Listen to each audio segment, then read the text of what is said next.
Hi, Crime Junkies. I'm Ashley Flowers. And I'm Britt. And the story I have for you today is one that shouldn't even be a story.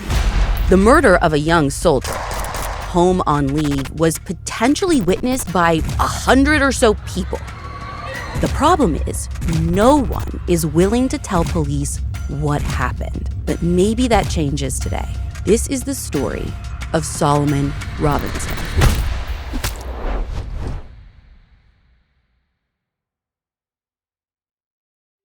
It's Friday, April 3rd, 1998, and even though it's kind of chilly at night, there is a party going on in St. Mary's Park in the South Bronx, New York. There's a big crowd of people hanging out, everyone's having a good time, when suddenly, just before 10 p.m., a gunshot rings out. Someone calls police telling them that a man has been shot, and within minutes, EMTs and officers from the NYPD are on the scene. But it is absolute chaos. I mean, people are fleeing in every direction, trying to get away from whatever just happened. And a couple of guys on a green motorbike are speeding down a nearby sidewalk. I mean, true, pandemonium happening here. But this particular area of the park is pretty well lit, and responders are able to find the victim easily. It's a young man laying face down on the grass near a pathway that runs past some basketball courts. Blood is soaking through his black and yellow striped jacket, and when EMTs turn him over, they realize that there is nothing they can do. They see that in addition to the gunshot wound on the left side of his chest, he has also been stabbed multiple times, and his face and neck are slashed too. Now, the victim is declared dead at 9:50, and police secure the scene and start gathering evidence. They collect dozens of bottles and cans, remnants of the party that had been going on, and they also recover a black Nike skull cap and a wristwatch near the young man's body. What they don't find is a weapon or any shell casings left behind from the gun that was used, or any identification for their victim. I mean, if he had a wallet on him, that's gone. But if robbery was the motive, his killer left behind an expensive starter jacket that the victim was still wearing. And NYPD detective Robert Klein told our reporter Nina that this particular type of jacket was often the target of robberies in the 90s. So right off the bat, they're thinking this is something else. And I'm not sure how, but even without a wallet or a license on this person, police managed to identify the victim pretty quickly as 19-year-old Solomon Robinson, affectionately known as Solo, or Junkie to his parents, who police learn live in an apartment building just outside of the park. But word travels fast here, and by the time police make it to the front door of the apartment that Solomon grew up in, his mom, Edna, has already been told the awful news. Now, investigators know this isn't the safest area. In fact, according to the New York Daily News, it is one of the most violent police precincts in the city. But Solomon's murder doesn't match the circumstances that they so often encounter. He's not in a gang, he doesn't sell drugs, and he had never been in any trouble. Actually, he had worked hard to carve out a different life for himself. Like, he joined the Army the year before, in August of 97, right after graduating high school.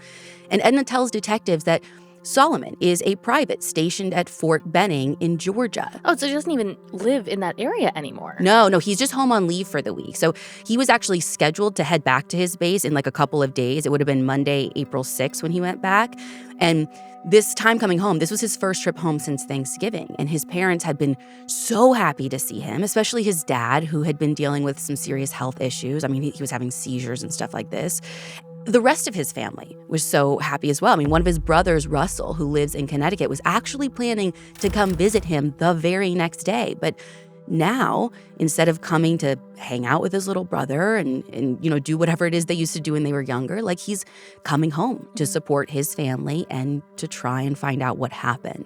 And it's so heartbreaking. He said that when his mom called to tell him the news, that he couldn't even understand her at first. And he thought that she was trying to tell him that his father had died, right? Like, he was the one having all the health issues. And it took him a minute to realize that she was talking about Solomon, because it just seemed so incomprehensible.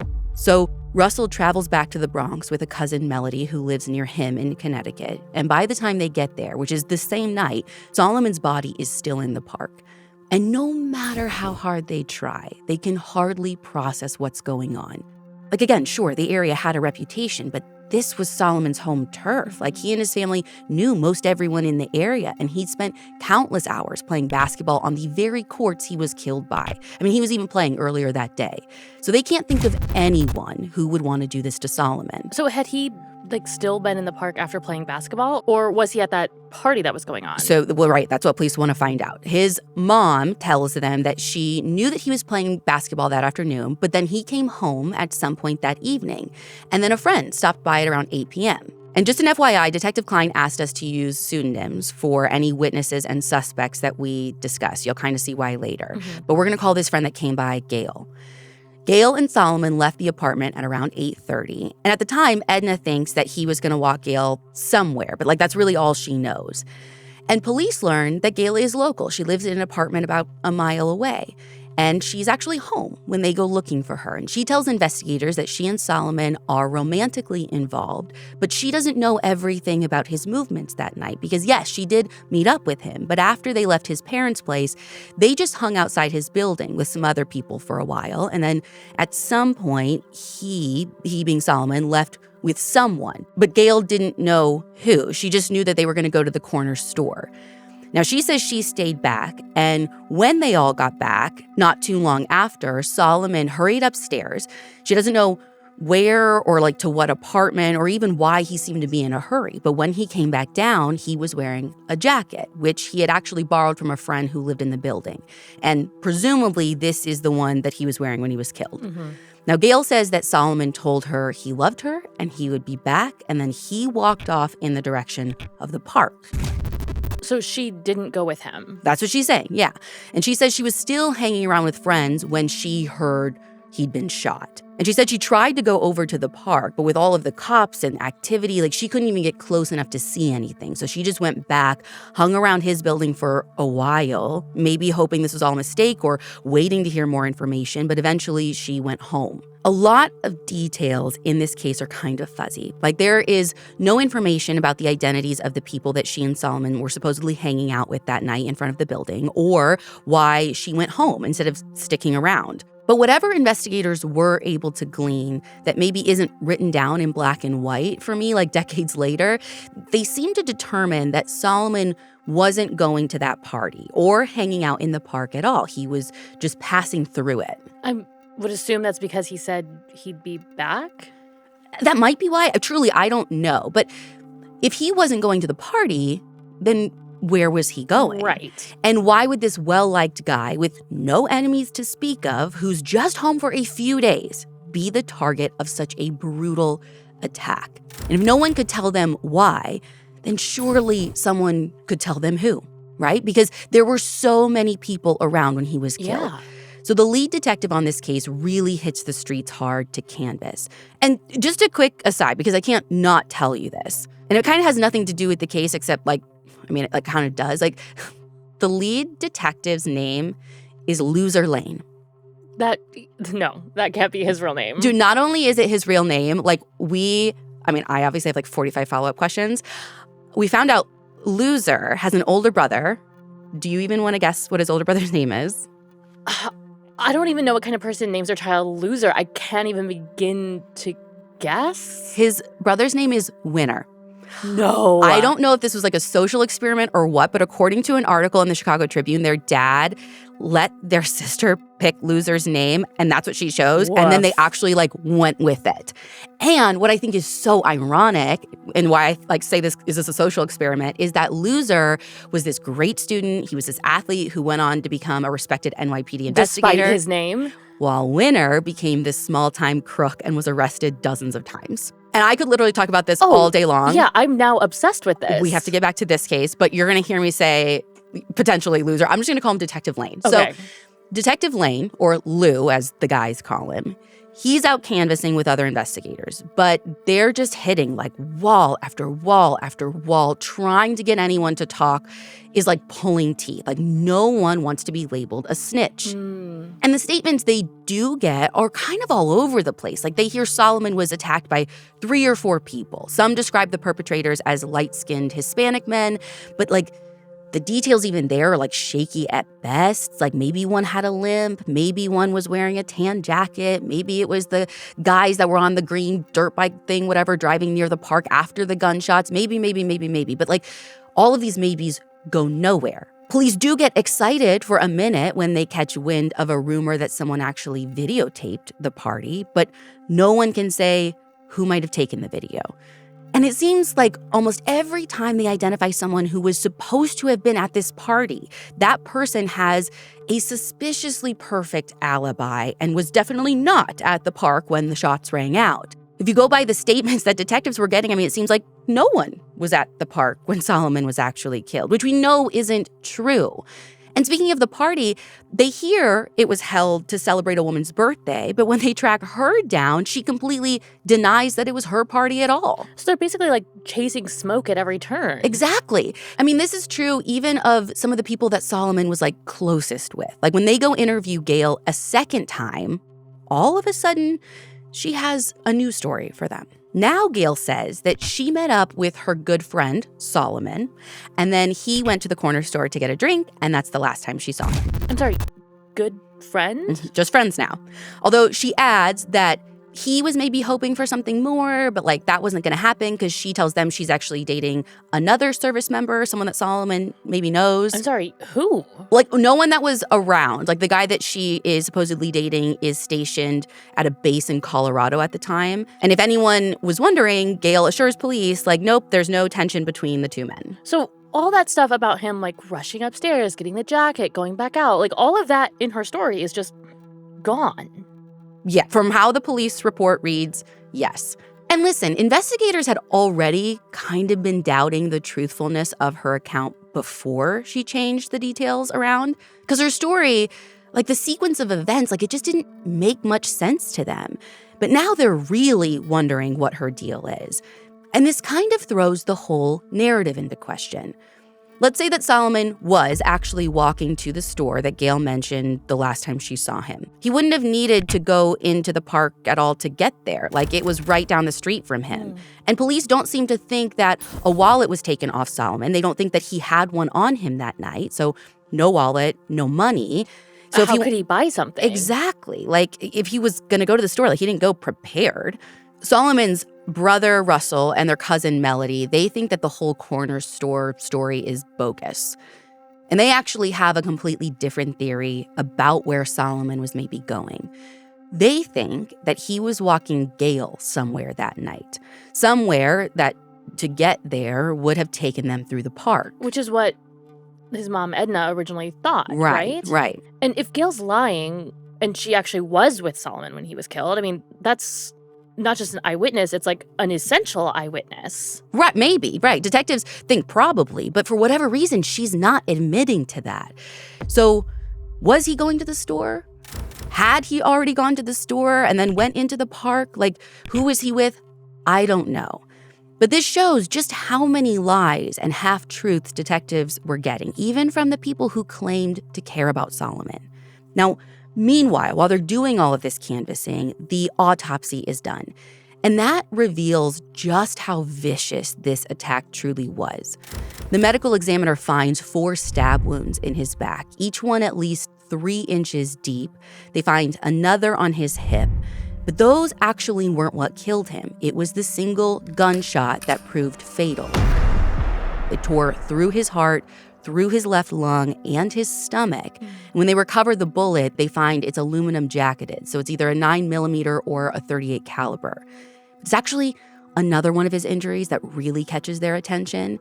He has, I mentioned, a slash across his face. So this slash starts at one corner of his mouth and stretches all the way past the other side. Picture something like the markings of like Heath Ledger's Joker in The Dark Knight. Okay. And that cut is what's known as a buck 50, and the name comes from the 100 or 50 so stitches that it takes to actually close it up. And police recognize this immediately as a hallmark of gang violence. But that doesn't make any sense. Like, Solomon wasn't in a gang. No, he wasn't, but detectives are thinking that his killer or killers might be. So over the next few months, they cast a wide net, looking into all sorts of criminal activity happening in the area. They investigate a local drug sales operation to see if maybe there's any connection there. And every time they make a nearby arrest and confiscate a weapon, they request ballistics testing to compare it to the bullet that killed Solomon. They even look into recent robberies around the park, despite not believing that Solomon's murder was about theft. So they're basically hoping to catch these guys for something else and then connect it back to Solomon. That's their best bet because nothing else is moving this case forward. They process dozens of bottles and cans from the park. They're looking for fingerprints, but every time they come up empty. They even get the story featured on TV, and they manage to get a $10,000 reward approved for information, but none of that helped either. So they're hoping that something else, some other crime might be the thing that gives them a lead. And that is exactly what happens. But not until 8 months after his murder in January of 1999. That's when Detective Lane gets a promising lead from a Bronx narcotics officer who tells him that during a drug arrest a few days earlier, they took someone into custody. I'm going to call this guy Frank. And Frank indicates that he has some information about Solomon's homicide.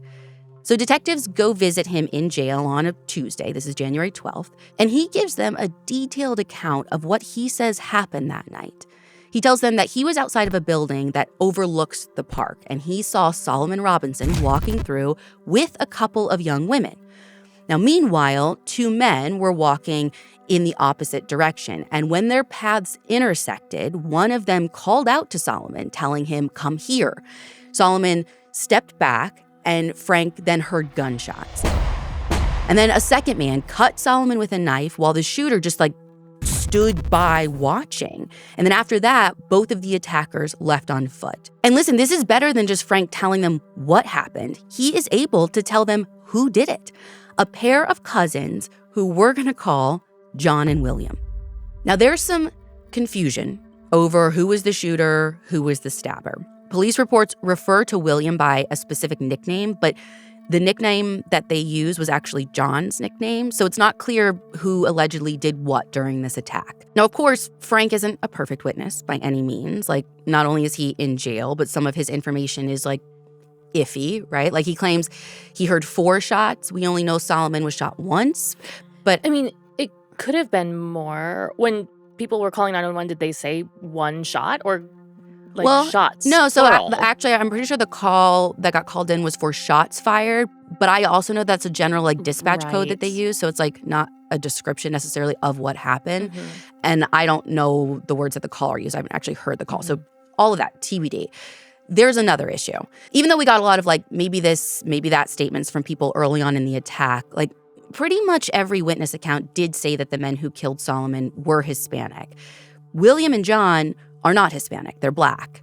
But it's not uncommon for witness accounts to be off, especially in what seems like a really chaotic situation like this was. Right, yeah. With big crowds, stuff for sure. I mean, there were a ton of people running around that night after the attack. It's possible that someone was seeing Hispanic men, running off, and, maybe that's what added to the mix-up. But, it doesn't matter to Frank. Frank's listen, I saw it, and I know the guys. There is no confusion here. And, by the way, if you don't trust me, good news, I wasn't alone. He says there's another witness who can back him up.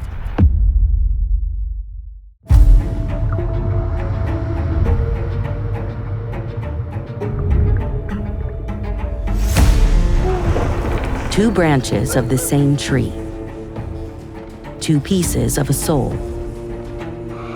Where one sister goes, the other will be, for she is but half of the whole. The Missing Half. Pre-order your copy at ashleyflowers.com. Frank says this other person saw the murder with him, and this was a 15-year-old girl that we'll call Brenda. Now, Brenda actually lives in the building that Frank was at when the murder took place. And according to Frank, they witnessed it together while they were smoking on Brenda's fire escape or roof or something. So as soon as they're done talking to Frank, police go right to Brenda's apartment to speak with her, and they get a little creative with their approach. They don't tell her that Frank gave them her name. They actually tell her they know she saw Solomon get killed because they have surveillance video of her on the fire escape. Now, the bluff works. And her account is very similar to Frank's. She tells investigators that her mom doesn't know she smokes cigarettes, so she was sneaking one on their fire escape, which gave her a clear view of the park. She says she saw Solomon walking with two girls, and at the same time, she saw John and William. They're leaving the handball courts, which are right next to the basketball courts. Their paths cross, and somehow the situation escalated quickly, into murder. Does Brenda mention Frank at all? Is he part of her narrative, her story? Well, so she tells detectives that she and Frank were in the park earlier that day smoking weed, but I don't know if she says anything about them being on the fire escape together when Solomon was killed. It's not clear from her written statement. Okay, so what about the girls that Solomon was with? Did Frank or Brenda describe them? Was one of them Gail? So there's no description in the report of her statement, so I can't say for sure. But I mean, I know police were highly suspicious that one of them was Gail. Right. But real quick, let me tell you more about John and William, because as investigators dig into their backgrounds, they realize that they have a lot of reasons to be suspicious of these two, more than just these statements. Now, they can't find any indication that either of them knew Solomon, although there's certainly a chance of that because John lived practically across the street from him.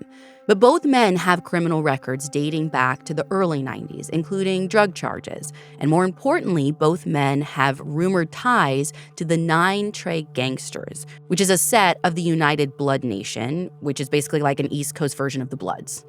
Trying to get most mainstream as I can. And this is separate from the original gang on the West Coast. Got it. So this really catches law enforcement's attention because getting initiated into a West Coast blood set typically involves targeting a rival gang. But the United Blood Nation, including its subset, 9 Trey Gangsters, were known for going after non-gang members. And their preferred method of attack was a $150, that facial slash that we know Solomon had. But if these guys were already in a gang, why would they need to do some kind of initiation? Well, investigators believe that it might not have been about joining, but maybe about moving up the ranks. Oh. And I had to get a whole crash course on this from the detectives, but basically gang hierarchies can be complex and sometimes members have to prove themselves to gain more status or more responsibility within the organization. Mm-hmm. And this kind of attack, this is exactly the signature that these guys were known for. Obviously, this is all promising, but there is a big problem. Brenda refuses to cooperate further. She just completely shuts down. I mean, she's probably scared. Probably terrified. I mean, I would be too. But with their key witness unwilling to move forward, the investigation is at a standstill. And just like that, the momentum that they had built up just disappears. And the case goes cold for years. Wait, don't they still have Frank? Why can't they use him? I think it comes down to credibility issues. Brenda's not in jail, right? She doesn't have any charges looming. With the two of them together, there could be a strong narrative to build. But if you just have Frank, without her, it's kind of they don't feel like they can move forward. Yeah. So they let some time go by, during which Frank gets out of jail.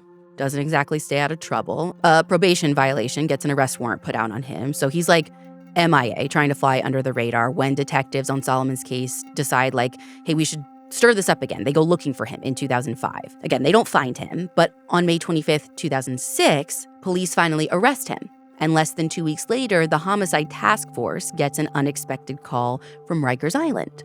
It's Frank, and he is ready to cooperate on Solomon's case, even if he doesn't get anything in return.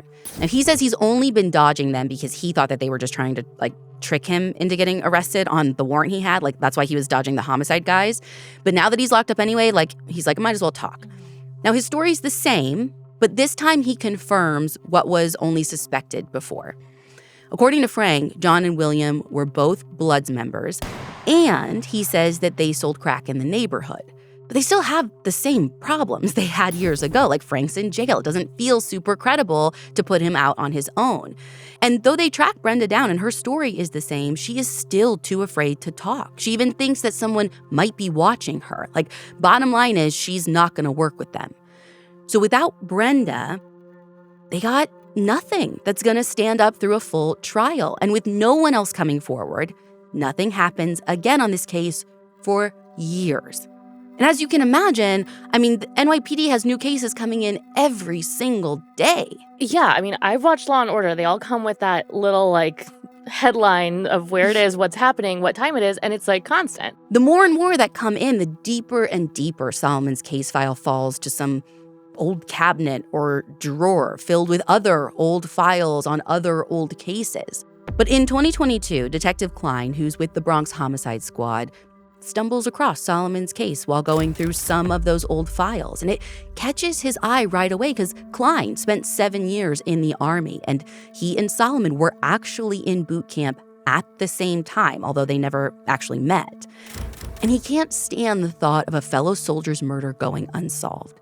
And as he flips through the file, he sees potential. The witnesses who ID'd the killers are still alive, as are the potential killers themselves. And when he reaches out to a retired investigator who worked the case, that guy tells him he thinks it's solvable too. Klein thinks if he can track down Frank again and somehow convince Brenda to finally cooperate, they might have enough to finally charge these guys. Maybe whatever fear was keeping people silent back then has faded away. Maybe now they can even develop some new witnesses who were too scared to come forward before. And Detective Klein knows exactly where he wants to start. Not with Brenda, not with Frank, but with Gail.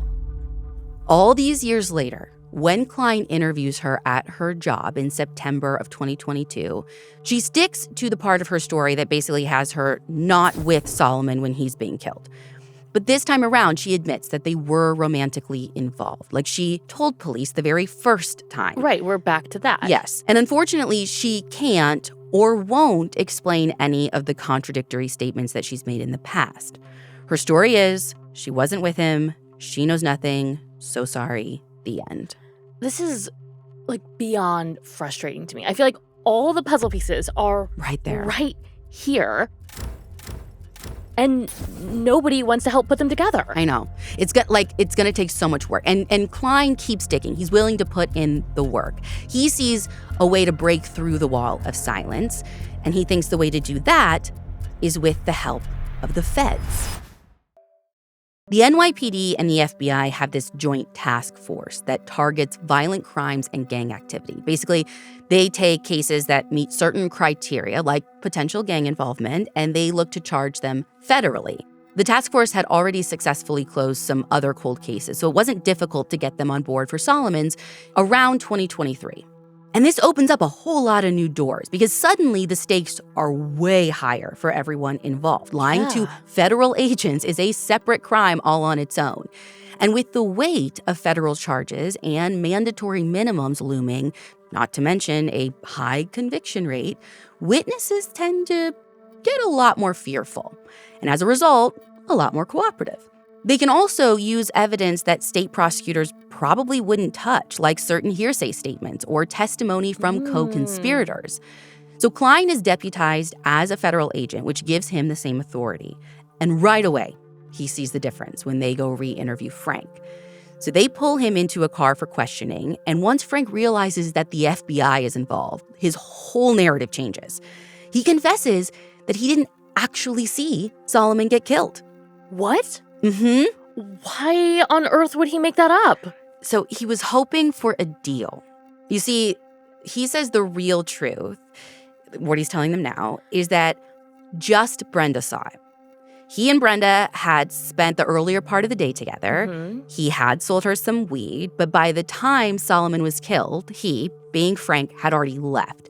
Brenda filled him in on what she saw that night, and when he got arrested on drug charges back in early 99... He needed a story to use as, like, leverage. Right, so he passed the story off as his own. So, wait, did no one ask Brenda if he was there? Like, about Frank's, like, witnessing of it? This is the bonkers part. Not that I can tell. Remember, they, like, told her because they wanted to get her... They left him out of the story completely. Yes. And so did she. Right. So she, like, they were, like, completely leaving out how they got her name in the first place. So they just came at her like, we know you know, which ended up working. But, like, I don't think anyone ever circled back and, like, brought up Frank again. Or brought up that, Frank wasn't in her story. Yeah. But it sure comes up now when they interview her again.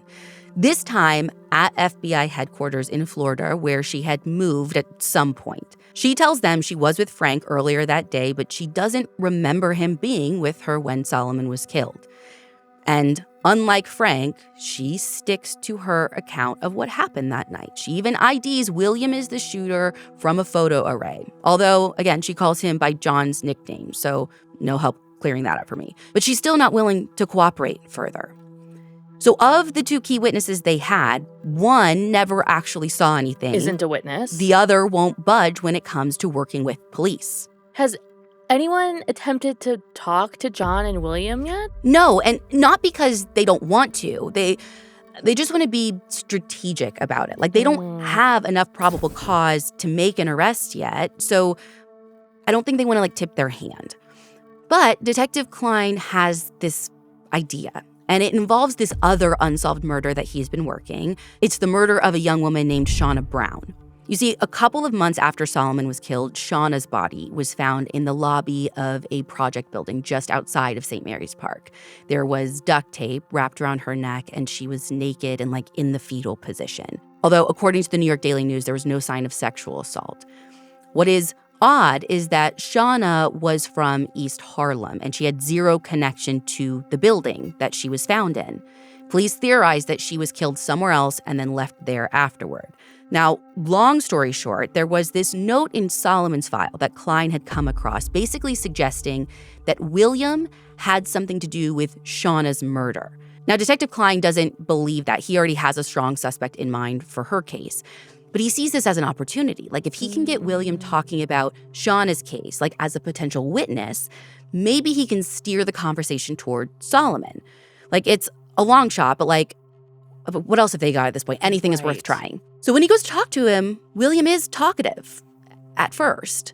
He even identifies a suspect for them in Shauna's case. It's actually the same guy who is already the prime suspect for Klein. But then William goes further and says that same person, by the way, is responsible for other murders, including that guy that was killed in the park next to a bench, which seems like he's referring to Solomon. And Detective Klein can hardly believe it because nobody, and I mean nobody, had ever connected that particular suspect to Solomon's murder before. So to Klein, it seems like William is deliberately trying to divert attention away from himself by throwing someone else's name out there. While you're talking to me, let me tell you that this other person is also connected to this other case you haven't even talked about yet. Yeah, and the thing, when I say no one, brought up him in the other case, no one actually brought up Solomon at all. When he's talking to William, it's not like he didn't even get to the part yet where he was going to try and weasel in. He wasn't even in his plan. Completely unprompted. So Detective Klein tries to persuade William to come in and give an official statement. But even though he agrees to, he never actually does. And they keep trying to reach him by phone to urge him to come in, but he ignores all of their calls. And when investigators go knocking on his door, things get strange. William has this whole surveillance system set up, and he texts Klein a picture of Klein standing outside of William's door. That's creepy. I know. So all in all, his cooperation was short-lived, but police will not give up. They have been doing what they can to keep Solomon's story in the public eye. They've papered St. Mary's Park with posters about the case. They've been pushing for more media coverage. And recently, behind the scenes, they've begun to pursue new forensic testing, taking advantage of technological advances that weren't there when Solomon was originally killed. So all of these efforts are crucial because even though investigators are pretty confident that they have the right people in their crosshairs, if the detectives' theories are correct, both William and John could be charged with Solomon's murder. But there are still key details they need to piece together before they can even try to move ahead with any charges. Would they both get charged with murder or just one of them, since it was technically the bullet, the gunshot that killed him, and the one who shot him, could be charged with murder versus the one who stabbed him? No, legally they share responsibility for what happened. Okay. So even though the bullet is what technically killed Solomon, the law considers even the stabber just as culpable since that person was there participating in the assault. Got it. If there's ever evidence that they planned it beforehand, they could be also facing conspiracy charges. This all applies at the federal level too. Right. And if gang activity was involved, racketeering charges might come into play. What it boils down to is that if investigators can show that these two acted together, they could both be held accountable for Solomon's murder, regardless of who did what. But of course, one of them could flip on the other. And I have to imagine if it gets to that point, it'll be like a whoever talks first gets the better deal sort of thing. But Solomon's family has been waiting for answers for more than 27 years, and the uncertainty has taken its toll. I mean, just a year after he was killed, Solomon's parents packed up. They left New York for South Carolina, his mom Edna's home state. They couldn't bear to stay in the area any longer. Like every street corner, every familiar place was just a reminder of their loss. Both of Solomon's parents have since passed away without ever seeing anyone held accountable for their son's death. And one of Solomon's brothers, Stephen, passed away too. But his other brother, Russell, and his cousin Melody are still the ones out there fighting for justice today. And they miss Solomon, his fun-loving personality and his kind heart. They wish they could have seen what he would have made of himself because they are sure he would have gone really far. Like he had such big dreams and he wanted to continue his education. He wanted to buy a house for his folks. But instead, his loved ones are left with just 19 years worth of memories and so many questions. Now, despite his dedication to Solomon's case, the detective who's been living and breathing it for the past few years won't be the one to see it through to the end. Klein actually retired right as we were finishing up our reporting on this story. The investigation has transferred to one of Klein's partners, but he knows how important it is to Klein, so I don't think that he's going to be putting it on the back burner anytime soon. But saying that, what I also want to say is, police need help to solve this. Solomon Robinson served his country only to be betrayed by someone in his own community.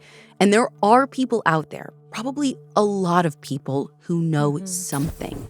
And maybe you're one of them. Maybe you've been holding on to a piece of this puzzle for all of these years, thinking it doesn't matter or thinking that coming forward now won't make a difference, but it very well could. And the FBI is offering up to a $25,000 reward for information leading to the identity, arrest, and conviction of whoever is responsible for Solomon's murder.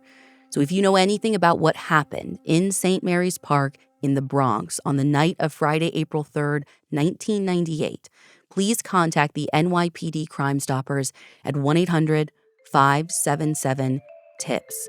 You can also reach out to your local FBI office or submit a tip online completely anonymous. We'll have all of this information on our website and in the show notes. You can find all the source material for this episode on our website, crimejunkiepodcast.com. You can also follow us on Instagram at crimejunkiepodcast. We'll be back next week with a brand new episode.